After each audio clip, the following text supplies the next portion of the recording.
వెంకటేశ్వర స్వామి కలియుగ ప్రత్యక్ష దైవం. ఆ వెంకటేశ్వర స్వామి పేరు వెంకటేశ్వర స్వామి. కానీ ఏ వెంకటేశ్వర స్వామి దేవాలయానికి మీరు వెళ్ళినా అందరూ అనే ఒకే ఒక మాట ఏమిటండి? గోవిందా గోవింద అంటారు. అంటే అర్థం ఏమిటి? ఆ యొక్క వెంకటేశ్వర స్వామికి గోవులంటే అమితమైన ప్రేమ అన్నమాట.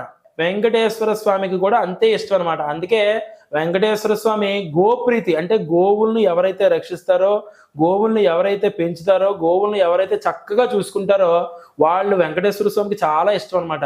అందుకే మీరు కలియుగంలో ఎక్కడైనా చూడండి, వెంకటేశ్వర స్వామి దేవాలయం ఉన్న ప్రతి చోట ఒక్క ఆవైనా ఖచ్చితంగా దూడతూ ఉంటుంది.